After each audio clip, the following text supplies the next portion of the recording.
Spotify has added a new feature that brings full-length music videos to their streaming service. Want to learn more? I'm Jessica, and in this video, I'll show you how to watch music videos on Spotify.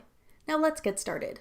To watch music videos on Spotify, first ensure you've updated your Spotify app to the newest available version. Then open Spotify and check out your playlists. If a music video is available for a track, it will say video next to the artist's name. Tap one of these to begin playing the song. Tap the playback bar at the bottom to open the full screen view.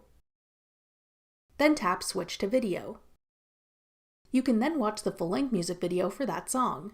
This will use more data than regular audio streaming, so tap Switch to Audio to change it back if you want to conserve your data usage.